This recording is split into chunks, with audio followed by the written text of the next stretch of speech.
रचना या बनावट के आधार पर, on the basis of construction.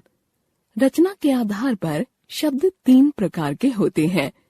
रूढ़ शब्द, जिन शब्दों के सार्थक खंड नहीं किए जा सकते और जो किसी एक वस्तु, स्थान, व्यक्ति, कार्य या गुण के लिए प्रचलित हो जाते हैं, वे रूढ़ शब्द कहलाते हैं।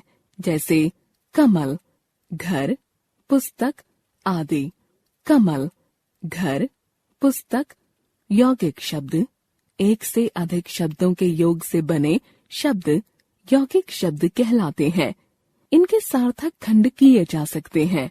जैसे राजमहल बराबर राज जमा महल। रसोई घर बराबर रसोई जमा घर। विद्यालय बराबर विद्या जमा आलय। महासागर बराबर महा जमा सागर। योग रूढ़, ये शब्द भी 2 या 2 से अधिक शब्दों के मेल से बनते हैं, परंतु ये विशेष या परंपरागत अर्थ देते हैं। जैसे दश जमा आनन बराबर दशानन, 10 मुंह वाला यानी रावण।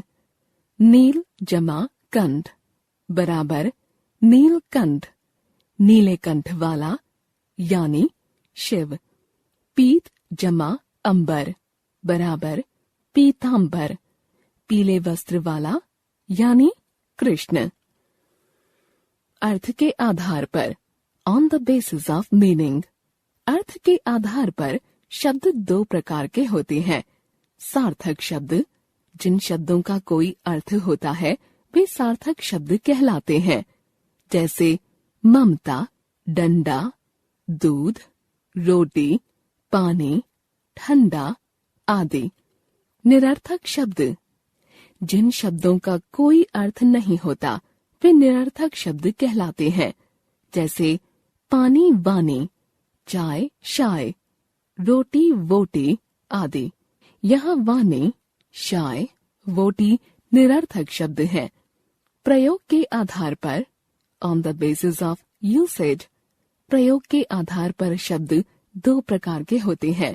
विकारी शब्द, जिन शब्दों का वाक्य में प्रयोग करने पर लिंग, वचन, कारक या काल के कारण रूप परिवर्तित हो जाता है, अर्थात वे विकृत हो जाते हैं, विकारी शब्द कहलाते हैं। इनके अंतर्गत संज्ञा, सर्वनाम, विशेषण और क्रिया शब्द आते हैं।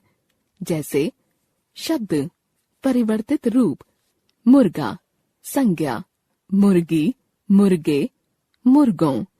मैं सर्वनाम, मेरी, मुझे, मेरा।